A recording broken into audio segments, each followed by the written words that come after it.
Conversation. Yeah, carry on the conversation. So it's really nice to meet you because we've never met in person, and we were connected through our good friend Erin, Yes. which I think I had pronounced her name wrong before. It's Paredes, right? I think I wanted to call her Paderos or one of the other. I always call her Portos, Paredes. so Okay, so she maybe can I got choose which one she likes best. I figured I would get it wrong. And so your name is Laura Tolhoek, and your company is called Essential HR Canada. And I'm so glad to chat with you today because what you and I do is so synchronous in so many ways. There are so many questions that I get that I can't answer as a LinkedIn profile writer, as a LinkedIn trainer. Your expertise is human resources. So I'm so excited that we're going to be talking today about this because it's not my wheelhouse.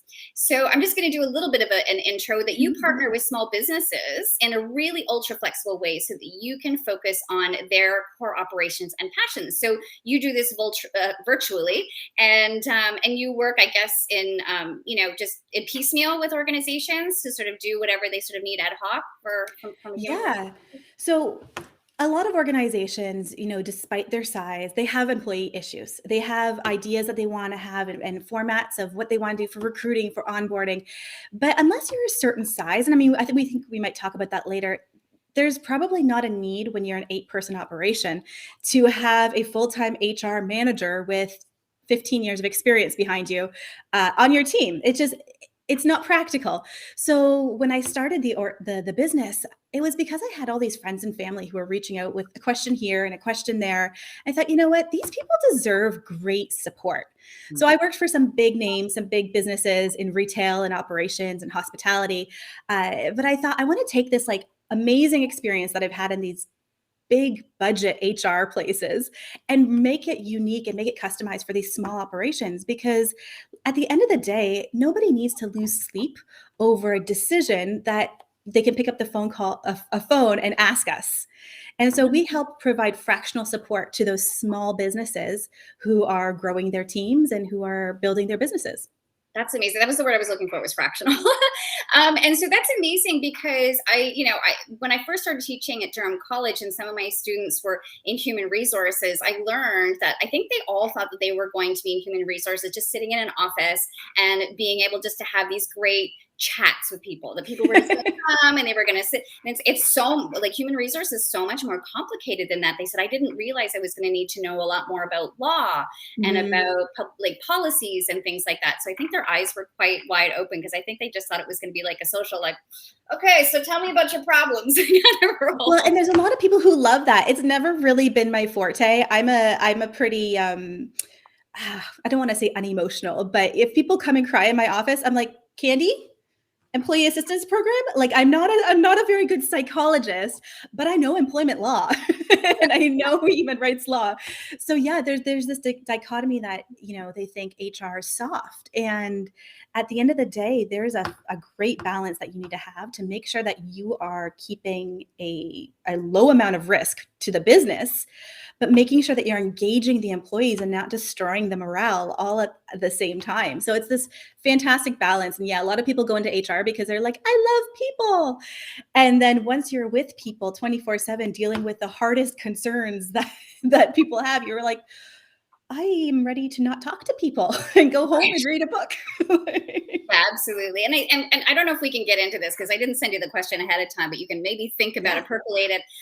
Is sort of the discussion about Gen Z in the workplace and how that's really changing because of mental health. And we can talk about that a little bit later. But I have some like my brain's already going like so far into into like what I can ask you. But I've got some questions ahead of time. So today we're talking obviously about human resources and building a bulletproof hiring strategy. So that's so crucial too. So you said before you chose your career in human resources is it because you really like policy, or what made you just decide to go down that path? I was one of the same, 20-something-year-olds who loved people and, naturally an extrovert, people light me up. And so I thought, well, with my business degree, I can do PR or marketing or HR. They gave you like 3 streams. And luckily I chose the one that I'm actually, grown to really love, because when you're 19 and trying to choose the career for the rest of your life, you don't always hit it right the first time. But thankfully I went into HR and I've loved it ever since. But yeah, it was definitely because I loved being around people. Now, as I've grown it, I've loved that to figure out what the balance is. Like I mentioned before, like small business owners, it's a tough gig. There is so much tenacity that small business owners have to have, and you're wearing all the hats. And so as I went through HR, I realized that there's this balance. You know, if we're all business focused and bottom line focused and we are not compassionate to the individuals in our building, we're going to have a problem. But if we're not looking at the risk management side, if we're saying, you know what, we're a great operation, we do things on a handshake, Yeah. you're going to get bit in the butt on the business side. So there's this great balance that HR gets to have. And I think being in that middle portion of it is one of my favorite things. Yeah, because you definitely have to balance the needs of the operation, the needs of the organization, and their strategic plan and all that other stuff with the needs of the people. And so it's, I think of that in any kind of strategy. Both has to come from the top down and from the bottom up. And the corporate culture really is about that, like truly in a strategic way of how do we get empower people to make great decisions without having them sort of go rogue and feral and things like that, and having to find that fun balance in between where people feel empowered, to participate without sort of letting them kind of go off. And there's a really big science-based approach to HR as well. Like you think about some of these policies we've heard of in the last decade, like the unlimited vacation. You know, it's like, oh, that's amazing. And then what they found is that people took less because they didn't know how to manage that balance and they didn't want to look like they're upset. So some of these great ideas that we've had as HR people along the line, it's actually a science-based approach that we're like, okay, that doesn't work. We need to figure out a better way of supporting people without this unlimited vacation that nobody takes. Right. Yeah, absolutely. Yeah.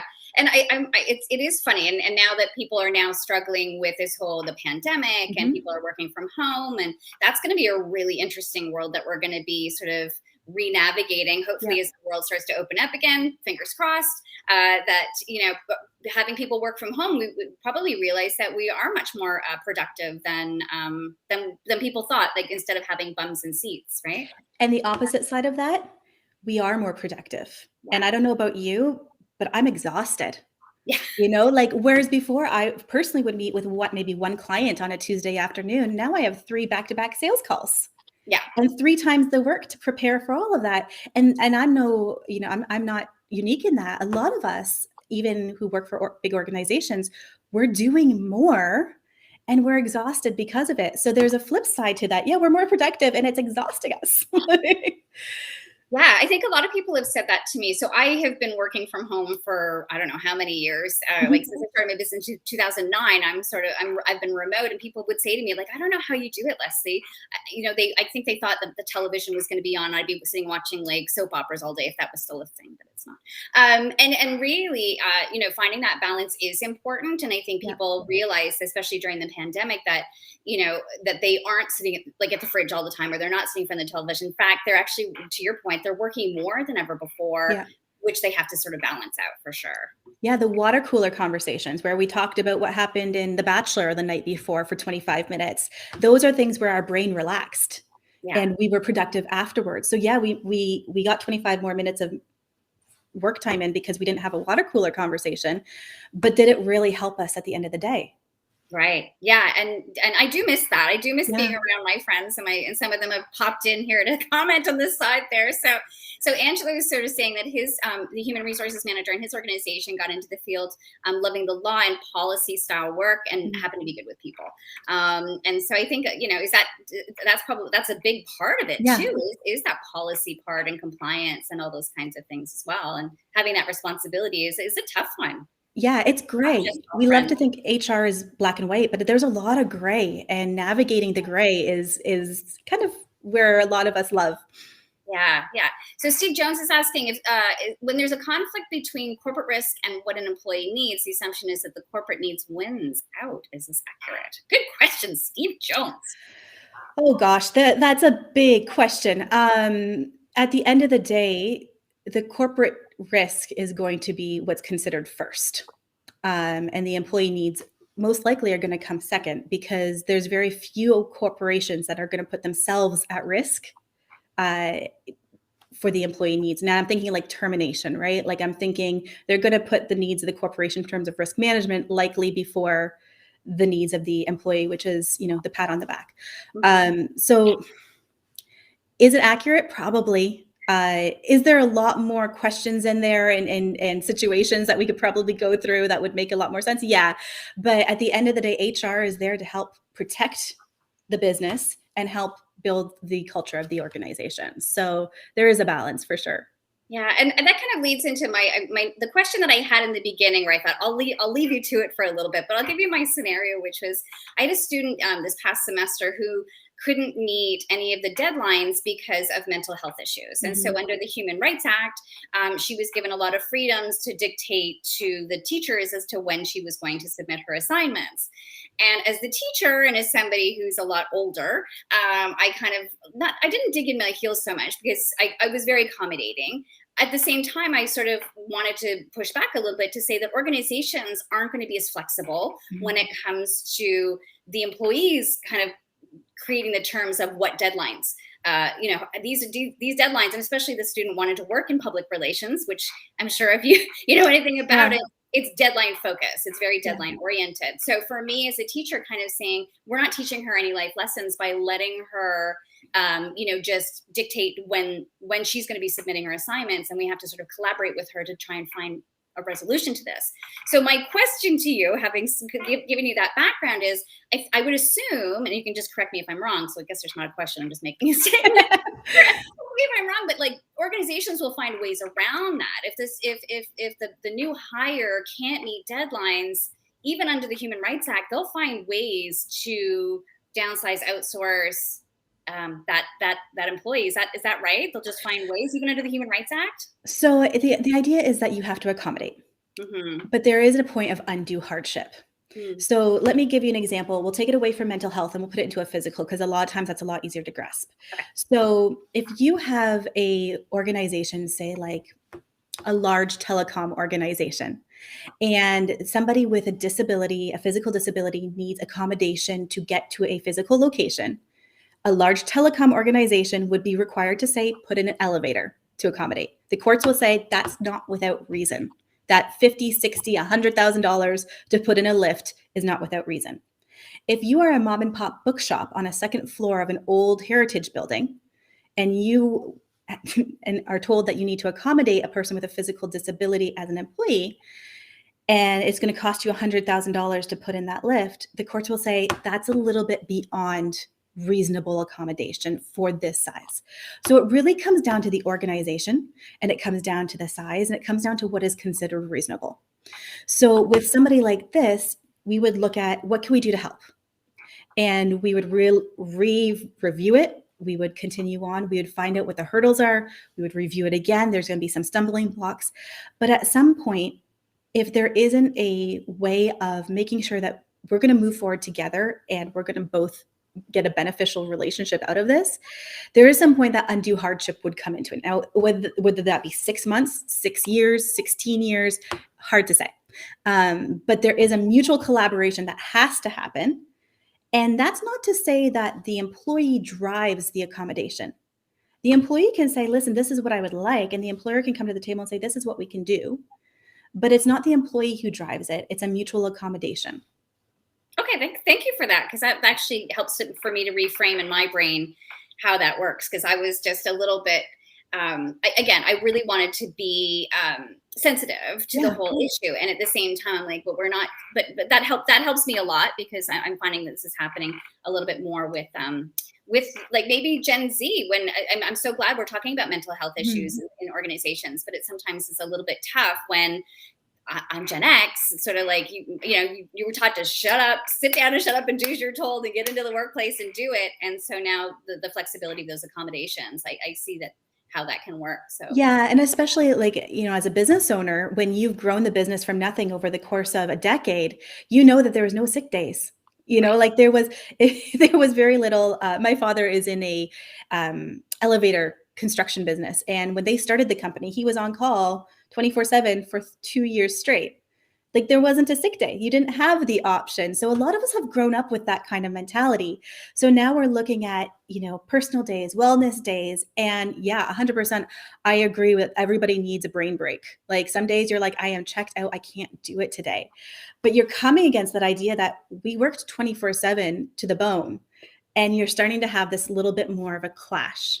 Yeah. Yeah. Oh, yeah. I worked in a marketing agency years ago. So I would say to them, especially some of the ones that wanted to work in agencies, I'm like, there's times when I work till 11, 12 Yeah. o'clock at night and back there at 6 or 7 o'clock in the morning. So don't think that you're just going to be able to like sit at your desk and Yeah. just be like, it's just gonna be like, oh, it's gonna be so much fun. It's like a lot of hard work out there, especially when you're just getting, Yeah. getting into the business world. Sometimes you got to put the work in. And anyway, but that's maybe maybe I'm old school. You know what? I don't think I think there's a mentality shift that's going on where like the 24-hour work days are kind of not the badge of honor anymore. And you do have this generation that's coming in that says we want balance. Yeah. We don't want to be tied to our desk. Like we want to put in 100% effort, but we want to also, I went on vacation last week for the first time in 3 years and put an out of office in because I now have a team who totally can take the reins in my absence. And I was like, this is amazing. I forgot what out of office feels like. And so we have this balance that we're trying to drive into the new, because when you look at the North American work culture compared to a lot of other areas of the world, we do have this weird drive thing that we're sentimentally attached to. Hustle culture, right? The hustle culture. Yeah. I remember having one job when I was working at a retail establishment. I didn't call in sick once in 365 days. I was so proud of myself that I went in there with sinus infection, like times I should not have been in the workplace, but it was a source of pride. And so we're comparing that with a lot of other types of personalities as they come in. Well, yeah, I'm so old that I remember what it was like to live in a world before we had computers and cell phones.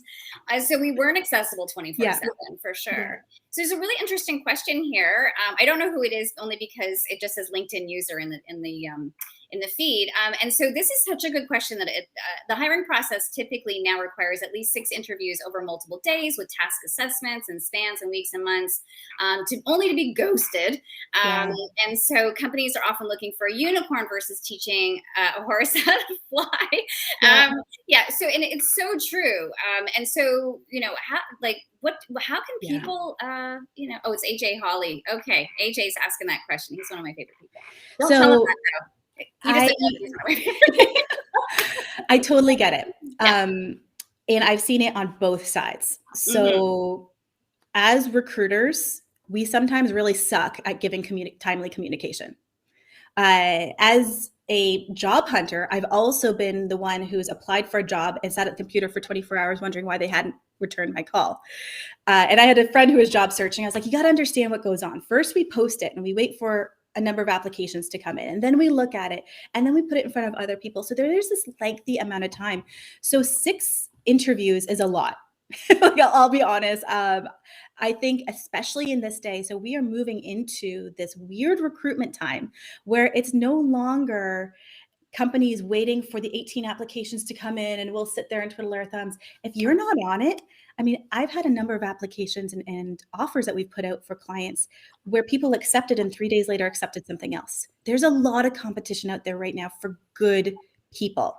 And so companies are having to adapt. We're having to make quicker decisions. We're having to make, one of the things that's been on the plate is we bring them in as quickly as possible as well. Once you let's get them off the market, let's get them in place, because when somebody started a new role and they're happy there, they're less likely to keep dabbling in other things. But yeah, there is a awful, I guess, trend within the recruiting world that you get ghosted. And it's not necessarily intentional. And I apologize on behalf of every recruiter who has ever ghosted you before, because most of us are good, well-meaning. It's just as quickly as days go by to weeks to months, unfortunately, it happens on the same end. And you're not thinking about the one candidate who might just be waiting that this is their lifeline.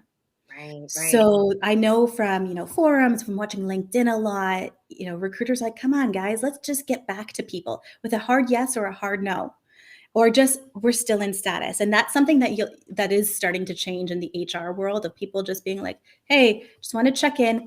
No change, no decisions have been made, but just so you know, your name's still on the table. So yeah, absolutely. What can companies to reduce the job search fatigue for applicants? I think you'll start seeing that change, because companies need to get people in quick. If you wait on a person, they might not be there in a week. Yeah, well, I'm glad to hear that that's starting to change. And AJ's in Florida, and I mean, I often will teach new Canadians. Canadians have landed here from other countries, and they're job prospecting. They've got all sorts of experience from Mhm. their home country, and they Yeah. come here and they're like, yes, the same thing. Every job posted out there. I don't think I could get hired in social media, even though I teach this stuff for a living, because they are expecting that unicorn person Yeah. who knows SEO and writing and analytics and and can And graphic design, because obviously if you can content write, you can also do the posting beautifully with brand standards, right? absolutely. Yeah, all of the above. And I was like, I don't think I could get hired, doing even basic, social media management, even though I teach this stuff. And so this unicorn that is expected in these job postings, which I will say to the people, apply anyway. I Mhm. mean, that just because you don't fit all the qualifications, they are looking for that unicorn, but the person who has the most check boxes wins. And that same process that in their home country, Canadians specifically, we do with that whole like, let's make sure they fit into the corporate culture and let's have those. Mhm. So I'm actually that's interesting that AJ's mentioned that, because like obviously it's happening in the States, and it's not just happening here in Canada where we Wow. have that process certainly has been happening for a long time, and it's a very vulnerable place to Yeah. be, to put yourself out there and to be looking for jobs too. And some organizations might have that 6 interview process. I would highly encourage, companies like shorten that up as much as possible. Like have one video, one in person, and get it done, because you are going to lose them now. Like Mhm. people, and the other thing is people are window shopping.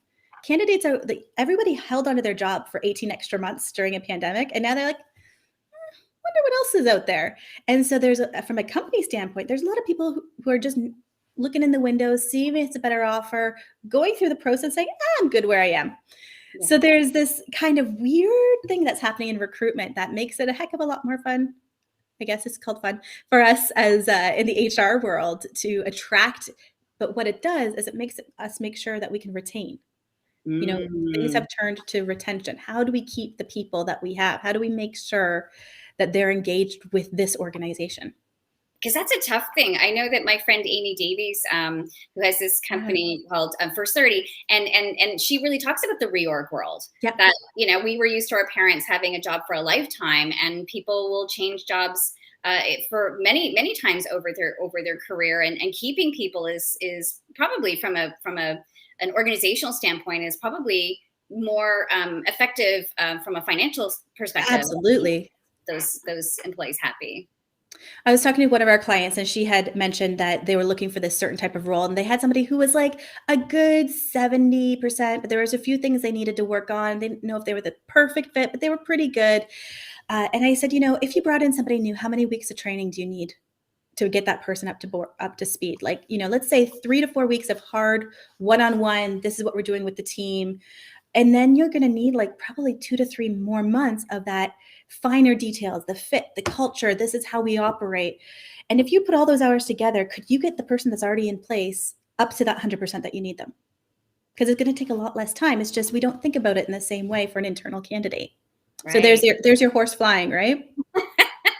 Yeah, and you probably are familiar with this, the case study, I guess, and I haven't kept up to date with it, which was, oh crap, now I'm not going to remember the Zappos thing where they had people go through the hiring process, and then at the end of it, at the end of the hiring process, they offered people $2,000 to walk away from taking the job. Were you familiar with that case No, I study didn't at hear all? that.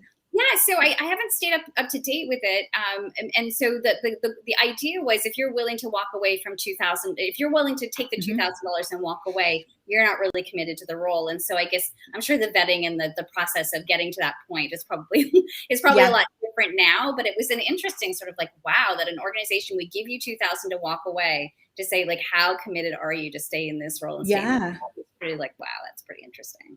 Yeah, absolutely. Yeah. Yeah. So how big does an organization need to be before they need to start thinking about human resources, or just like a fractional human resources person like yourself? Oh, I love this question. So we work primarily with teams of 5 to 50. And we say after about 50, you probably need somebody full time in the role because you're looking at turnover, you're looking at recruitment, you're looking at a lot of different aspects of HR. But we work with people with teams of 5. And the great thing about these 5 to 15 number, especially, is because you've got the growth now. And now you're like, hey, we need the systems. We know who we are as an organization. We kind of see our processes. They're starting to be cemented. We're fantastic from the external point of view. Our customers know us. They know our reputation. We have this great service environment. And now we need to work on the inside and make it sure it matches the outside. And that's why we love working with those teams of 5 to 15. But what happened as we were continuing on is we had a lot of people who were solopreneurs and starting to scale. And they're calling us, they're like, what do I do? I've Googled, I spent 3 hours in the deep web trying to find out what CRA needs from me and all this. What do I do? And so we thought, well, we don't have anything. So we started creating this toolbox for scaling solopreneurs to get them from point A to point B. Because let's be honest, Leslie, like you're great at the marketing side. When I started Essential HR, I hadn't a clue about marketing. I haven't a clue what QuickBooks does, but I know I get some pretty reports from it. If I had taken the opportunity to try to learn all those things myself, I wouldn't be able to drive the business forward. But what happens as a solopreneur is we start wearing all the hats. And so we start thinking, okay, I need to hire, but I need to get a job description. What am I going to call this person? How much do I pay them? What does the government need for me to hire them? And we just stop because there's so many unanswered questions that it stops us from taking that hiring leap. And so we started working with solopreneurs with this toolbox that gets them at a point from, listen, you want to hire? We'll get you everything you need for no excuses to get to those interviews. And so that's what we've been kind of doing with solopreneurs. So the question is, what size do you start needing to think about HR before your first employee? Yeah. That's fascinating because I'm terrified. I'm terrified of bringing anybody else on board for that very reason. It's like, I don't even know where to start, so I'm just not even gonna, and that's holding me back a lot. So that's interesting that you've got all of that toolkit there. So I'm gonna have to get in touch with when we finish talking. Well, and let's be like, we do the things that we love, right? When we have a to-do list, we're like, hey, you know what? I love doing that. I love doing this. And all the HR stuff that isn't in our wheelhouse starts getting pushed to the bottom. Mm-hmm. And then lo and behold, we don't have enough time to hire because if we had the time, we wouldn't need to hire. And it gets to be this big cluster of issues. And all we need is somebody to help us along. Here's your job description. You're like, wow, this is my job description. All those things that I thought were in my head are now on a paper. And you can move the process through so much easily. Look at that, Erin. Look at good girl, Erin. Oh, Erin. Up there. We love Erin. Yeah, so the toolbox is there with the link and everything. So see, it's great having a good team, right? Yes. Good friends, good team. Erin's been awesome. Really cool because the same thing. I mean, I've been asked to do community management, which is not really, I mean, I can do it, but I brought on one of my former students to sort of she's my fractional community manager that I bring her on board because she runs her own business. So I'm sort of working at it, but I haven't wanted to hire somebody on full time just yet. But maybe now I'll take a look at the toolbox and see if there's some things that I can outsource So let me give you a bit of behind the scenes of Essential HR. So when I started Essential HR, it was because I wanted part-time work. And the company I was working for said, nope, can't have part-time. So I said, I'll find it. And I started Essential HR. And then it grew because we found this great niche of working with small businesses. And so I was at the point of, I need to bring on people. And I was like, but I only need part-time. So I ended up falling in line because we offer part-time flexible support to our clients. And I was like, you know what? We offer part-time flexible work to our team as well. And so that became part of our brand. So our team, one of the questions I ask in those interviews is, for our team is, what are you passionate about outside of work? And, you had Erin on here and she was talking about what she does through the Joy Tribe and all of our other business partners as well. I said, I need to know what you're passionate about beyond the hours that you're going to do here, because this is all about giving balance to people who want it. Because I believe if you want an HR job, there's going to be full-time HR gigs out there. But a lot of us are in this place now where we're looking for that balance. Back to Gen Z. I'm not Gen Z, but I was looking for balance and trying to figure out what works. So it's like, if I wanted it, there's got to be other people who also want that opportunity. So that all goes to the question, maybe you don't need full-time. Maybe you look at those part-time opportunities for people who are like, hey, I need this balance in my life. Yeah, no, that's fantastic. So having sort of said that, talking about human resources, there's a lot of misconceptions, I know. And I was one of those people that when I was I was in the .com thing and sort of like went through that where everybody got pink slipped in the year 2000. And so I, like most people, thought that human resource, like recruiters, headhunters, Yeah. they're out there, you're out there as a recruiter, actively seeking people and finding, people will ask me, Leslie is a LinkedIn profile writer, how can recruiters find me? And I have Yeah. to sort of say to them, I think the misconception is that human resources and recruiters will find you a job. Right. That's not who your client is. So that's probably one of the biggest misconceptions out there, right? Yeah. So I mean, relationships with recruiters is really great. And if you can get a few, I still have some on LinkedIn that I worked with, a decade and a half ago. But yeah, recruiters are working for the organization, and they're not necessarily recruiting, finding you a job, but there are some fantastic organizations out there that help with your career transition and give you the inside scoop about where to go to network, who to get your name out there with. And I would encourage you, I think, oh gosh, it's not going to come to the top of my head, but I'll throw it in the notes later on if I can think of a few of those organizations that really help with that career transition.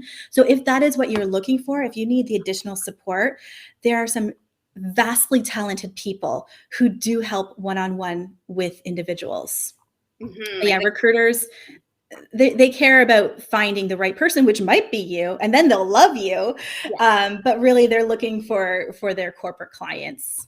Yeah, because that's one of the tips that I'll tell people. And of course, this is your wheelhouse, so you can tell me if I'm full of malarkey or not, which is, I say to people, it is that networking. So yes, Mhm. you can build a great LinkedIn profile and I'm a big champion for that. Yeah. A great story, really use the right keywords, optimize your presence. But it's not like if you build it, they will come. It is finding your network of quality connections that can help get your foot in the door.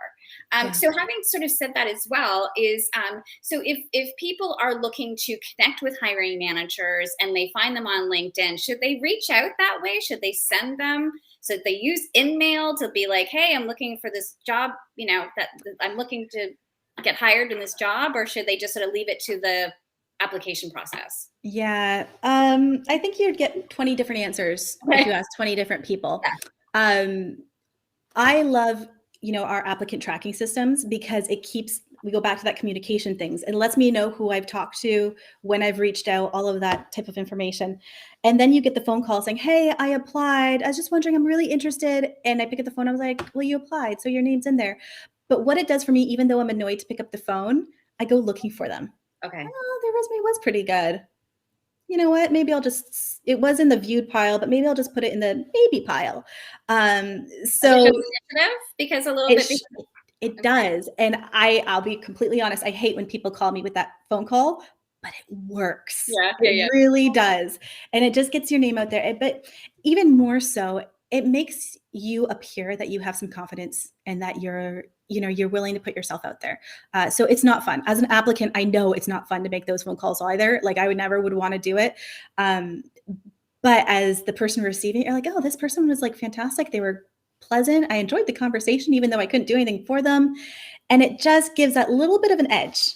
I say that to my students actually at the college too all the time, is to make friends with your teachers, because you never know. They will actually, anybody that you know or anybody you're networking with, if you show initiative and confidence and competency and all those kinds of things, it's much better for your career for you to make those connections, and then people will stick their neck out for you if that's the case. So showing initiative certainly does help, but it is that fear of rejection of like, I'm bothering them. I don't.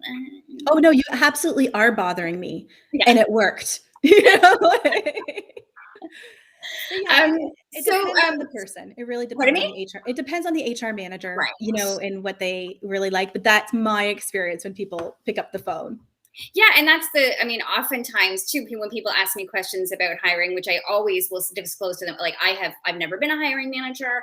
That's not my wheelhouse. That's why I partner with other people for resume writing and all that other stuff, because that's just not my jam. And I don't never want to promise anybody anything when I don't know if I can deliver or not. So, but you're right. There's going to be 10 different answers for 10 different organizations, whether or not they should be applying on LinkedIn, whether they should apply on the website. Yeah. Are there other all of the above? Yeah. Wherever you find that job posting, get your name in there.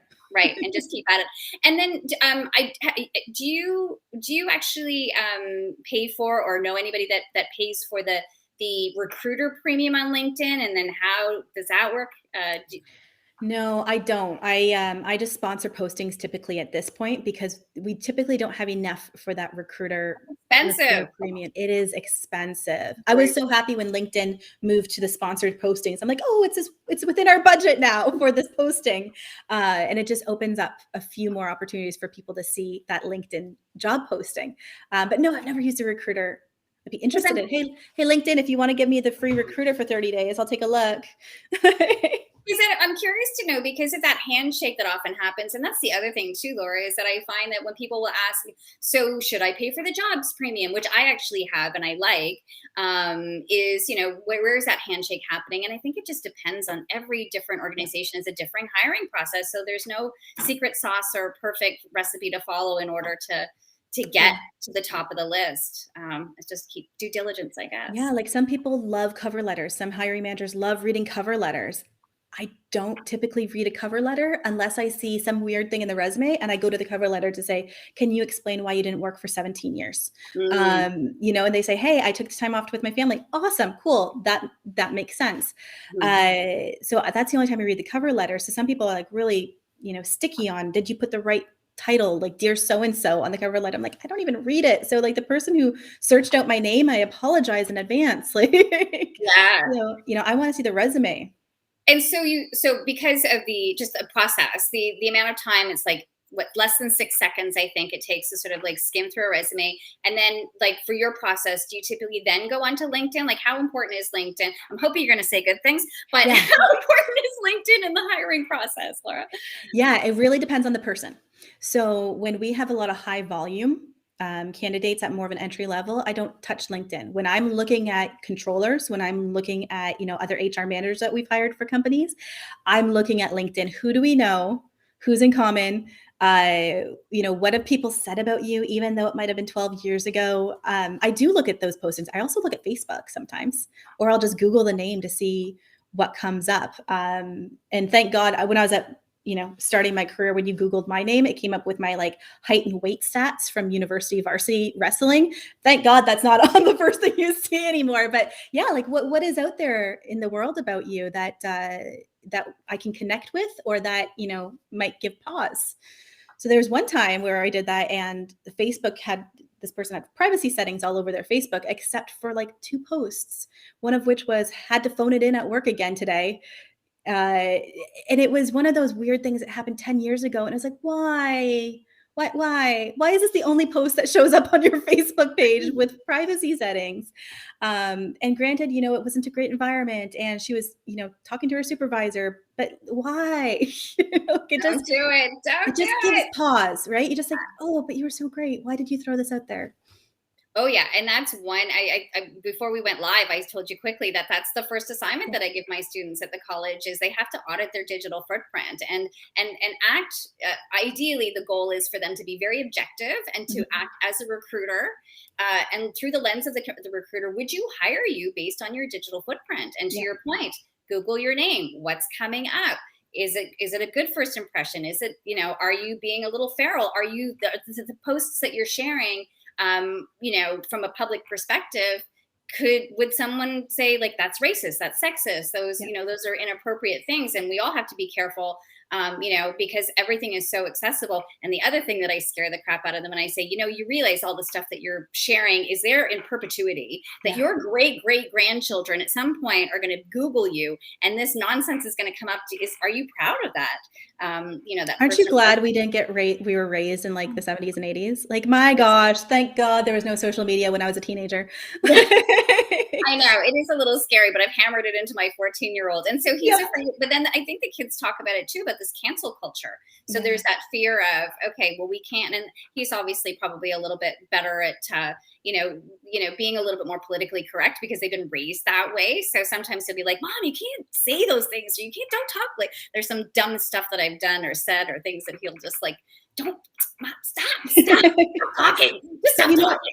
Leslie, on the flip side of that, as much as candidates should be kind of perusing their own, employers aren't looking at their websites and looking at what's being put out there about themselves. So if you've Right. ever had somebody who's been looking for a job, you're like, oh, I'm going to check out this place. They apply and they go to look for this potential business employer, and they can't find anything about who they are. And so when you sit down and then like, hey, so why are you interested in this role? They're like, well, I couldn't really find much about them, but it looks like a great company. And Yes. then if you don't promote yourself, whether it be through your LinkedIn business page, whether it be through your website or alternate, social media sites, people are going to start looking at Glassdoor. They're going to start looking at your Google reviews.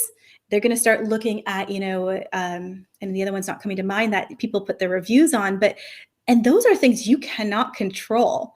And so the impression you want to leave is really important, and building that out as an employer, not just as for the customer's perspective, but for your potential future employees' perspective.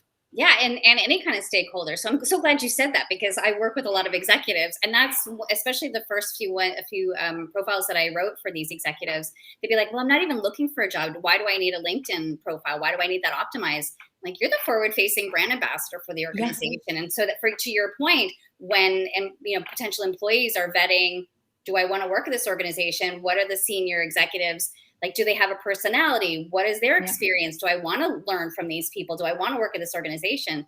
So thank you for saying that, because it actually supports everything that I believe to be true. But trying to get sometimes those they're my age. I'm 51 this year. And so they're all like, oh, this social media stuff is like it's for the kids. And I'm like, I've been around, around for social media for like 20 years now, and digital for 10. I get it. It's maybe not your jam, but it's humor me and just forward that post on LinkedIn that we're looking for that person to your entire network that you don't even know that you have. Yeah, exactly. And having the senior executives involved in the discussion too is so great.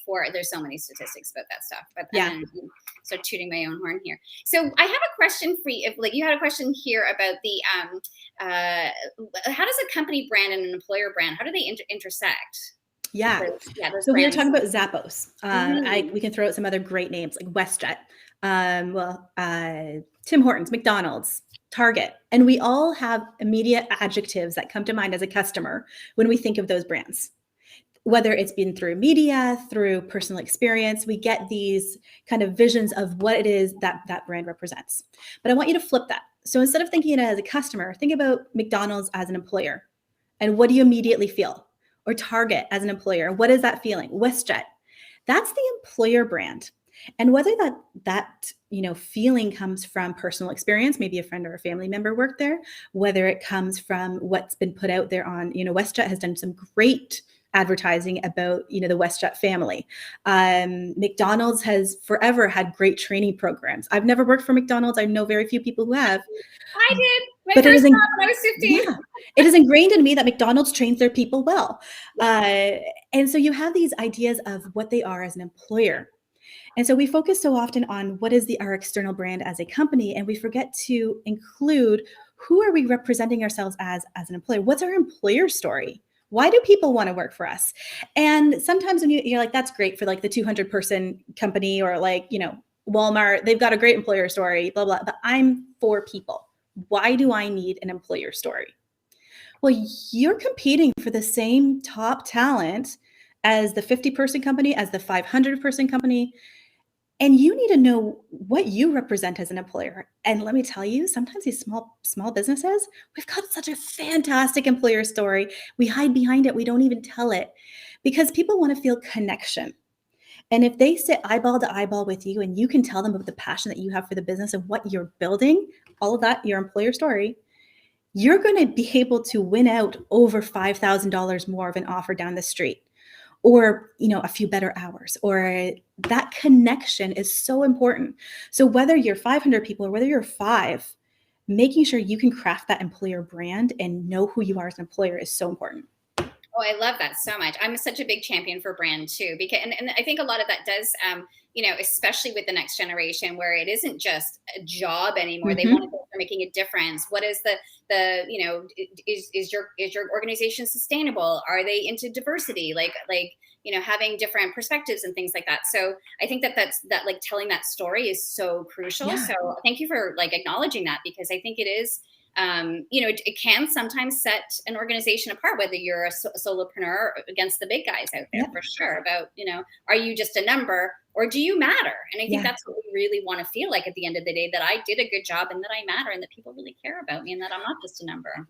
When going back to that generational difference, we used to say, go back 10 or 15 years, I'm not friends with the people I work with. They're just my coworkers. And that has changed. And I still hear that sometimes. I'm like, yeah, that's fine. But Lord knows it's a heck of a lot better if I can enjoy the people I work with every day than, just work with them and get through it. And so we are slowly moving into that kind of culture where people want to enjoy the team. So if you've got a great team, that's part of your culture. And don't just say we have a great team, like introduce them to the team in the interview process, make them feel like they're already friends. And then when you present that offer at 45,000 and they get another offer at a big company who's big dangling a carrot of 48,000 and company growth and, climb the ladder, you're gonna say, yeah, but those people were awesome. Right. Yeah. And that's really better than $3,000 a year. Right. Yeah. And maybe having more flexibility and there's less process and there, all those kinds of other things too. So what do you think are some of the biggest mistakes that organizations are making when they make that new hire? Okay. So I would say the number one mistake is not being prepared. So as business owners, we have 18 billion details of what this new hire is going to do, how they're going to do it, what it's going to look like, and we keep it in our head. And then, somebody in HR says, you need a job description. You're like, I don't have time. I don't know what that looks like. So we just keep it in our head and we start hiring a person that we don't actually know what it looks like, whether it's a unicorn or not. It needs to be on paper because we need a job description that's going to tell us what this person's going to do. What do they need to have in their arsenal of experience and what type of personality that they need to have. So maybe you have a great operation, but you work with some tough clients. And you need to know that this person has to have a backbone because sometimes you got to push back, and it shows respect in that industry, perhaps. Or perhaps that you're a very independent organization. Maybe you're all remote and somebody has to have the ability to be remote, but still be part of a team. And if somebody needs to have constant communication as part of that team and jiving, they might not work well in that remote environment. So that job description is the cornerstone for you building a bulletproof hiring strategy. And that job description is also going to say what success looks like. So in your industry, especially in the social media world, somebody might be hiring a social media practitioner and you're like, okay, content writing, graphic design, SEO, we need all these things. And you find somebody and they show you their portfolio and you're like, this is fantastic. It's beautiful. The content is great. Only to realize they can do one post a day. It's a great post, but there's only one. So that job description also outlines what are the expectations for success. So that job description also changes into your job posting. Now, your job posting is not going to be the same as your job description. Your job posting is your dating profile. It's the courting. It's the why somebody wants to work for you. Why do they even want to apply? So it's going to be a shortened version of the job description and a heck of a lot of information about you as an employer.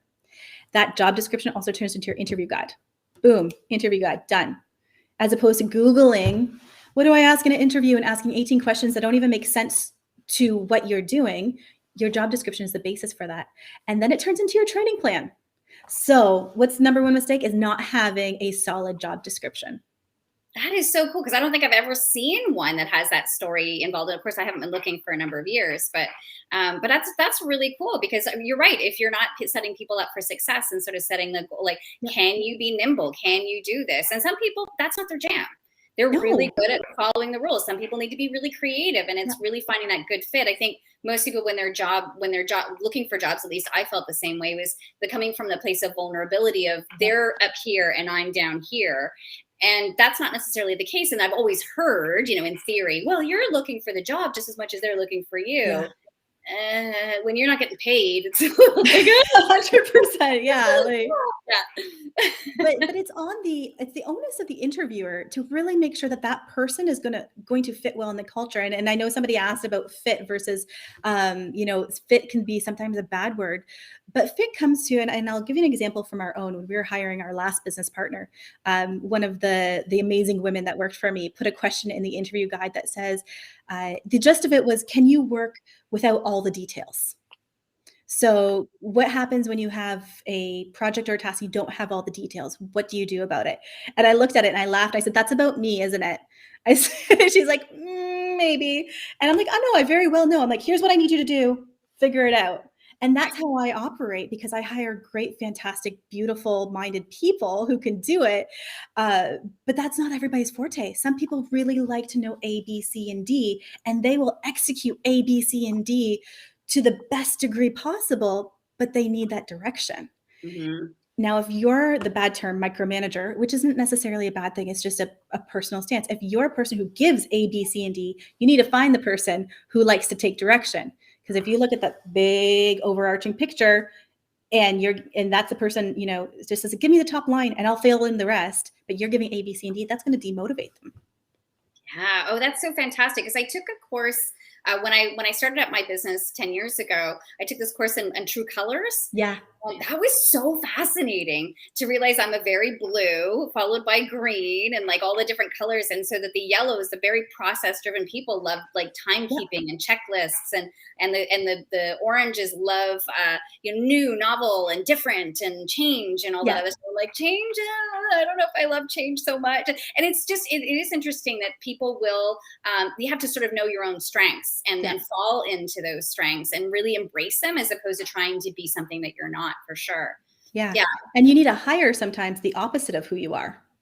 That's true. So sometimes we look for carbon copies of ourselves and we think, oh, they have kids the same age as me and we all go to the same soccer league and they must be a fantastic person. And we connect with them and we throw away our interview guide and forget to ask half the questions of whether they can do the job.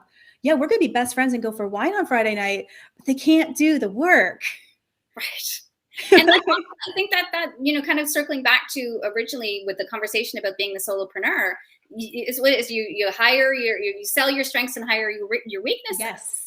Right. So it's better to have someone who complements you and is the opposite of you in so many ways, because to your point, like, you may be all lovey-dovey and find that it's all great. And, we love working together, but we're both doing the exact same thing. And sometimes we need to find someone to do the opposite. So, yeah. Yeah. So what do you think some of the biggest mistakes are people can say, do, make during the interview process? I mean, we talked about some of that is like making sure you have a really good digital footprint, I think is important. What about the interview process?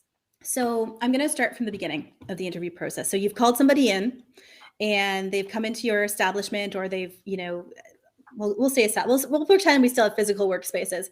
And because we've all, I'm sure at one time can relate to this. You come in 15 minutes early, you sit down, you smile nervously at the receptionist and everybody else that, walks by, you get the little nod, and you sit there anxiously wondering if you have lipstick on your teeth for some of us. And then you wait till the 10 o'clock interview, and then the 10:15, and then 10:20 rolls by and find, oh, I'm so sorry, got caught up in this. And cool, it happens. I get it. But this is your first impression with the person that you're wanting to join your team. So then you sit down. Again, we've all had this experience and they've never even looked at your resume. Does it happen as a business owner? Absolutely. We are busy. But there's an impression that we want to leave with people, that they are valued and their time is valued just as much as our time is valued. And so when we present a front where, if they show up 15 minutes, we're like, cool, let's try to bring them in sooner so they're not anxiously waiting for that first handshake.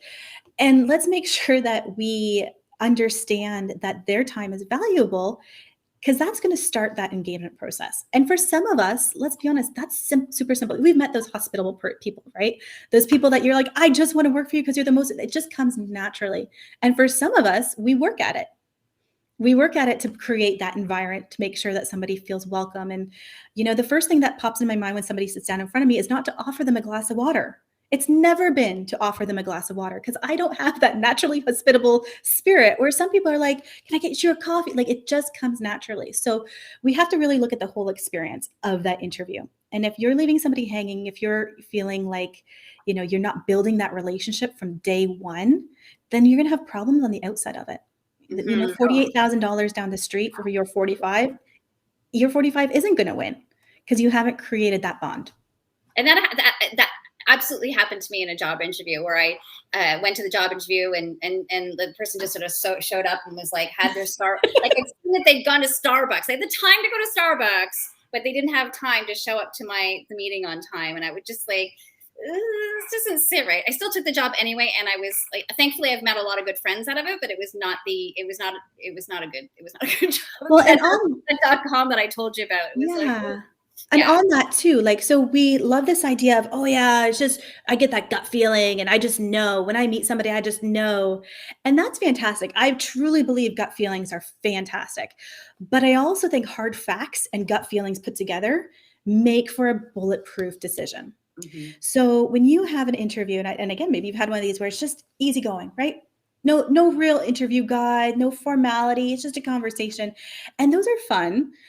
But every time I walked away from those as a candidate, I was like, they didn't really ask me anything. Like, they don't really know what my skills are. Like, unless I really understood how to present myself well, they didn't ask about my background, my experience, or what I would do in this situation. It leaves the candidate a little bit uneasy. So when we look at that interview guide, and that interview guide is based off of our job description, it's going to ask the things that we need to know to make a good hiring decision. And then we've put it with the gut feeling, you're bulletproof. Yeah. Bulletproof. Look at you. You Bulletproof. Bring it full circle. Why we're even talking today. So, oh my God, I can't believe we're getting so close to the end. So, I have so many questions for you already. But like, how do you think?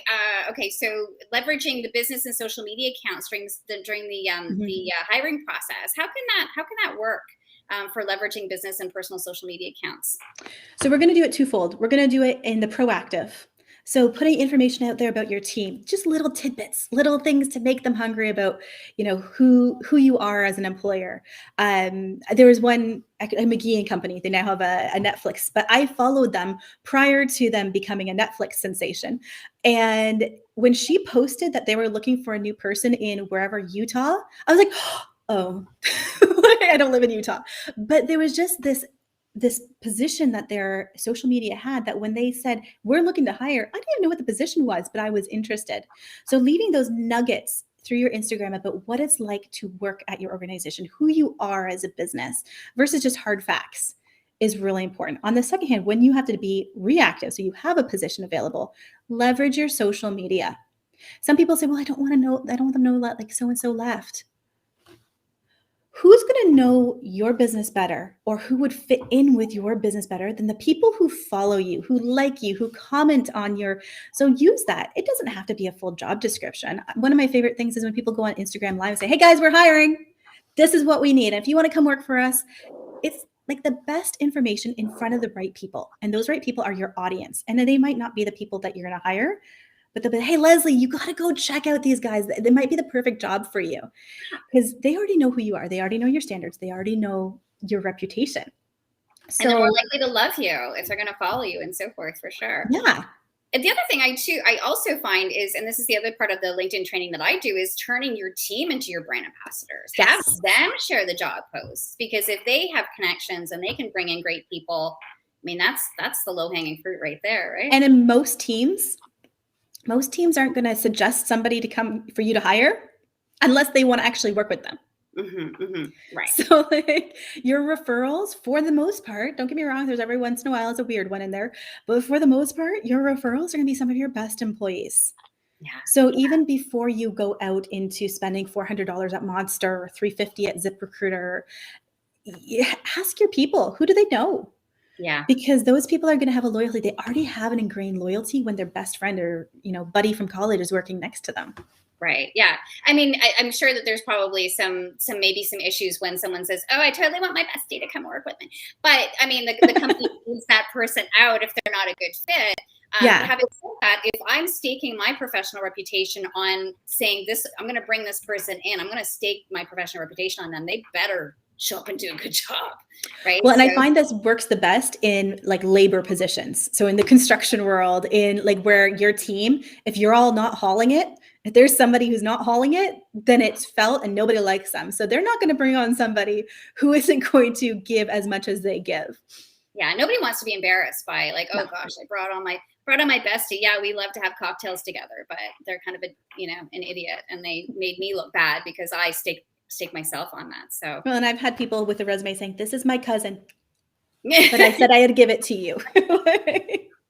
Oh yeah, I've done that too, right? Where people are like, can you introduce me to so-and-so? Sure, I can. And then I send them a private message. I don't know them that well. Don't trust. I have 2,000 LinkedIn followers. Don't believe that they know me. Yeah. So I can't believe this time is like flown by. It's like I've enjoyed this conversation so much. So are there any last words, a mantra, a motivational phrase that you have that you want to share with people out there? Oh, gosh. You know what? I would go back to the whole idea of, business and being that head of a business, leading a business, starting a business. And when it comes to hiring, take the hiring leap. So there's going to be 100 reasons why it's not the right time.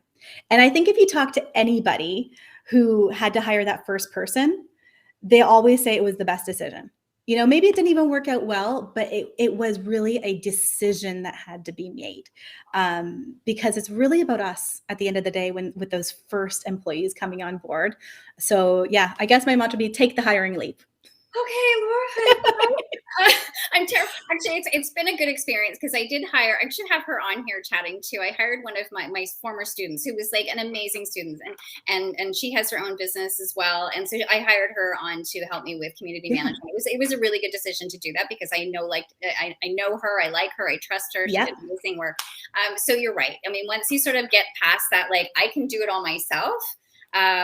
I think that's the worst thing that we as solopreneurs do is like, if you want this girl to tap dance, I'll tap dance. Well, that's not what I'm best at. So find those people that can help expand your business. And I think Seth Godin says that quite frequently.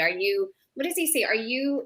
I'm not going to get that right, but it basically, if you're a solopreneur, you're just a freelancer. You're not actually, it's a different mindset of being a solopreneur versus somebody who's a small business owner who's looking to grow and expand. And that's terrifying for me, even though I will call it's you. Your business. It's your baby. And like, let's be honest, I took, when you gave your first child to daycare, it was like, the second one, you're like, here you go. The third one, you're like, they're in the car. Can you grab them? And that's the same thing with hiring your first employees. So that first one, it's tough, no bones about it, but it's a great decision. Oh, I'm so glad. I'm so glad that this is an option, because I didn't even know that this was an option. So I'm so glad that Erin introduced us. And so how can people reach you if they're looking to, get more information about you, organizations that want to invest with you for things like, your toolkit or more? So essentialhr.ca is where you can find us on the web. There's some great downloads there, including some of our favorite interview questions right on that homepage that you can grab. And then LinkedIn, obviously, we are Essential HR Canada, and we like to keep it light and fluffy, a little bit of facts intermixed with some humor. And then myself, you can always add me personally on LinkedIn as well under Laura Tolhoek. Awesome. And AJ, I think, was asking whether you work with companies in the States as well. Yep. And so Erin chimed in and said, yeah, you do. You work with companies in the US as well. So awesome. Yeah, people are very similar across the border, surprisingly. Well, I just wondered if the laws around all, because I guess you'd have to know, the employee laws in, I guess, every province would be different, every state would be different, and so forth. Yeah, right? The states are very different. And they have municipal aside from state and federal. So it's a little bit even different than Canada. But yeah, we do have some clients in the US as well. Oh, cool. Awesome. Well, I have just absolutely thoroughly enjoyed. This is our first meeting, and I love you already. And so I can't wait for cocktails. Erin, let's go for cocktails. Let's you and me and Laura go. Let's do it. So thank you so much. And if anybody wants to, ask Laura, go ahead and ask her some questions, join her, with Essential HR. And again, thank you so much for taking the time to chat with me. I've absolutely enjoyed this so thoroughly. And I know there's a lot of people that will have some really great takeaways from today as well. Yeah, thank you so much. I appreciate the invitation. Thanks so much. Okay, we'll talk to you soon. Bye now. Bye for now.